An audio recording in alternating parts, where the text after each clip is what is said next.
Hello दोस्तों। तो आपका फ्री एमपी स्टडी चैनल पर स्वागत है और इस वीडियो में हम करने वाले हैं कक्षा छठवीं की विज्ञान की वर्कशीट का सॉल्यूशन, जो कि माह जनवरी की है। तो अगर आपने हमारे फ्री एमपी स्टडी चैनल को सब्सक्राइब नहीं किया है तो कर लीजिए और बेल आइकन को प्रेस कर लीजिए, जिससे इसी तरह की और भी वीडियो आप आसानी से प्राप्त कर सकें। तो आइए देखते हैं, इसका जो पहला प्रश्न है वो देखेंगे। तो पहले प्रश्न में है, निम्नलिखित चित्र में दी गई पृथक्करण की विधियों को पहचान कर उनके नाम लिखिए। तो यहाँ पर दो विधियां दिखाई जा रही हैं चित्र में। तो ये जो है इसका एक कौन सी विधि है इसका नाम बताएंगे, और दूसरे चित्र में जो विधि है उसका नाम बताएंगे। तो पहली विधि का नाम है छालन, दूसरी का है निष्पादन। तो इस तरह से इसका ये आंसर हो गया। दूसरा प्रश्न जो है वो है, बूझो को हर समय तली हुई चीजें समोसा, पूरी, मलाई, रबड़ी, पेड़ा खाना ही पसंद है। वह अपने भोजन में इन खाद्य पदार्थों के अलावा कुछ नहीं खाता।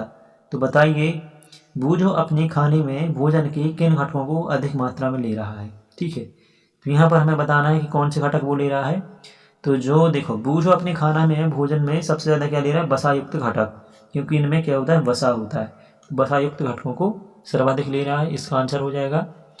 फिर जो प्रश्न दूसरा है उसका उत्तर क्या होगा, बूझो के भोजन में इस घटक की अधिकता से उसे क्या हानि हो सकती है। तो यहाँ पर देखेंगे, बूझो के भोजन में इस घटक की अधिकता से उसे डायबिटीज की बीमारी हो सकती है।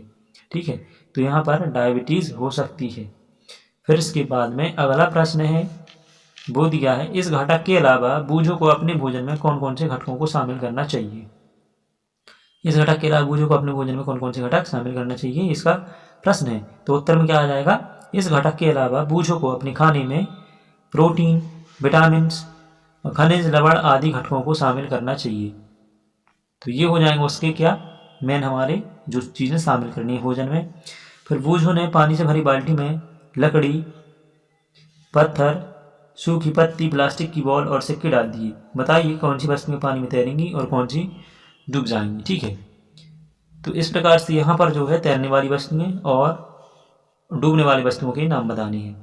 तो यहाँ पर हम देखेंगे कि जो पहली है तैरने वाली वस्तुओं में आ जाएगी लकड़ी, सूखी पत्ती, प्लास्टिक की बॉल, और वहीं पर डूबने वाली वस्तुओं में आ जाएगी पानी से भरी बाल्टी, चाबी, सिक्के आदि। ये आ जाएंगे डूबने वाली वस्तुओं में। आगे देखते हैं, प्रश्न 4 दिया है, जिसका आ में है, अपने शरीर के विभिन्न हिस्सों से गति करने का प्रयास कीजिए एवं परीक्षणों को नीचे दी तालिका में नोट कीजिए। तो यहाँ पर क्या है, हमारी सारी की गतियाँ हैं।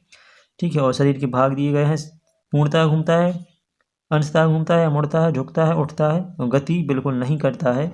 इस प्रकार से यहाँ पर गतियों के प्रकार है, उठता है, ये इन चीज़ों में हम क्या करेंगे, टिक करते जाएंगे। और साथ में कलाई है, कलाई जो है वो पूर्णतः घूमती है, इसमें टिक कर देंगे। और फिर क्या है, झुकती भी है और उठती भी है। इस तरह से ये हो जाएंगी इसकी गतियाँ। अंगुलियाँ हो जाएंगी, ठीक है, झुकती हैं और अंशतः मुड़ती हैं। इस प्रकार से इनकी टाइप आ जाएंगी। तो आप यहाँ पर अपने हिसाब से भर सकते हैं। इसके बाद में हमारा अगला प्रश्न है जो है 12 नंबर में, हम अपने शरीर के कुछ भागों को घुमाने में असमर्थ रहते हैं, क्यों, कारण सहित उत्तर लिखिए। तो क्या है, आंसर में आ जाएगा, हम अपने शरीर के कुछ भागों को घुमाने में असफल रहते हैं क्योंकि हमारे शरीर का वही हिस्सा घूमता है जहां अनेक प्रकार की हड्डियां जुड़ी रहती हैं, यहाँ या फिर जहां पर हड्डियों का जोड़ होता है। ठीक है, तो वहां पर क्या होती है, हमारे शरीर में मुड़ाव होती हैं, कुछ भाग घूमने लगती हैं। ठीक है, तो इस प्रकार से इसका ये आंसर होगा। अब हम देखते हैं इस पिक्चर को और इस पिक्चर के अनुसार आगे दिए गए क्वेश्चन के आंसर देंगे। तो यहाँ पर जो प्रश्न है वो दिया गया है, ये पौधे किस प्रकार के आवास में उगते हैं तथा ये अपने जीवन यापन के लिए किस प्रकार अनुकूलित रहते हैं या अनुकूलित हैं। तो यहाँ पर हम इसका उत्तर किस प्रकार लिखेंगे, मरुस्थलीय पौधे या पौध उत्सर्जन द्वारा जल की बहुत कम मात्रा निष्कासित होती है तथा इन पौधों में पत्तियों तो अनुपस्थित होती हैं अथवा बहुत कम या छोटी होती हैं। इसकी पत्तियों में होने वाले बाष्पोत्सर्जन के द्वारा इनका जीवन यापन अनुकूलित रहता है। ठीक है, तो ये हो जाएगा इसका आंसर। फिर प्रश्न दूसरा, उसका आंसर होगा इसी प्रकार से जो दिया गया है। प्रश्न है, इन पौधों में प्रकाश संश्लेषण पौधे के किस भाग में होता है। जो पौधे हैं इनमें प्रकाश संश्लेषण किस भाग में होता है ये बताएंगे। तो यहाँ पर जो आंसर हो जाएगा, मरुस्थलीय पौधों में प्रकाश संश्लेषण सामान्यतः तने में होता है। तो कहाँ पर होता है, तने में, जबकि जनरली पौधों में पत्तियों में होता है। अब है हमारा खंड बा, जिसमें दिया है प्रोजेक्ट कार्य। तो प्रोजेक्ट कार्य का पहला जो प्रश्न है, प्रश्न 6 में ए दिया गया है, जिसमें है वर्तमान में फैली कोविड-19 महामारी के बारे में जानकारी एकत्रित करना। ठीक है, और ये प्रक्रिया है, और यह महामारी सूक्ष्म जीवों के किस वर्ग द्वारा होती है। तो इसका आंसर क्या होगा, यह महामारी सूक्ष्म जीवों के मुंह नाक के सूक्ष्म जीवाणुओं द्वारा फैलती है। ये पहला इसका आंसर हो गया। फिर दूसरे प्रश्न का होगा, पहला केस या मामला किस देश में पहचाना गया, कोरोना वायरस का या कोविड-19 का। तो क्या है, इस वायरस का संक्रमण दिसंबर माह में चीन के वुहान में पहचाना गया। तो ये हो जाएगा इसका आंसर। फिर अगला प्रश्न है, इस बीमारी के सामान्य लक्षण लिखिए। तो लक्षण क्या आ जाएंगे, अगर हमारे लिए कोरोना होता है तो उसके लक्षण क्या होते हैं, जैसे बुखार आना, सूखी खांसी आना, और सांस फूलना, गंध और स्वाद महसूस ना होना या कम होना, और फिर कमजोरी होना, बदन दर्द, सिर दर्द, ये इसके लक्षण हो जाते हैं। फिर अगला प्रश्न होता है, इस बीमारी से बचने के लिए हमें कौन कौन सी सावधानियां रखनी चाहिए। तो उसमें कुछ सावधानियां बताई गई हैं। तो कोरोना वायरस बीमारी से बचने के लिए हम निम्नलिखित सावधानियां रखनी चाहिए। ठीक है, हमें निम्नलिखित सावधानियां रखनी चाहिए। तो यहाँ पर पहली हो जाएगी, बेवजह घर से बाहर नहीं निकलना चाहिए। ठीक है, बेवजह घर से बाहर नहीं निकलना चाहिए। दूसरी है, सोशल डिस्टेंस का पालन करना चाहिए, और होममेड मास्क का इस्तेमाल करना चाहिए। होममेड मास्क मतलब घर पे बनाए गए मास्क।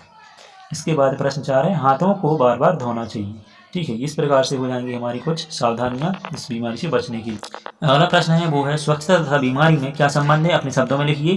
तो स्वच्छता तथा बीमारी में संबंध इस प्रकार है कि स्वच्छता तथा बीमारी विपरीत प्रतिक्रिया हैं। यदि मानव स्वच्छ रहता है तो उसे कोई बीमारी नहीं हो सकती है, जबकि यदि व्यक्ति स्वच्छ नहीं रहता है तो उसे बीमारी हो सकती है या हो जाती है। इसका ये आंसर हो जाएगा। अब अगला है उसी का बी में, एक खिड़की के निर्माण के विभिन्न बिंदु सचित्र प्रदर्शित कीजिए। तो यहाँ पर क्या है, ये आपको खुद से करना पड़ेगा। एक खिड़की के निर्माण के विभिन्न बिंदु सचित्र प्रदर्शित करने की मतलब खिड़की वाले आते हैं वो किस प्रकार से भ्रमण करते हैं उसके बारे में यहाँ पर बिंदुओं द्वारा बताएंगे आप। तो आशा करेंगे कि आपके लिए वीडियो हेल्पफुल रही होगी। So YouTube channel free MP study को सब्सक्राइब कीजिए और अपने दोस्तों के साथ इस वीडियो को शेयर कीजिए, और अगर वीडियो पसंद आती है तो इसे लाइक करें। And thanks for watching.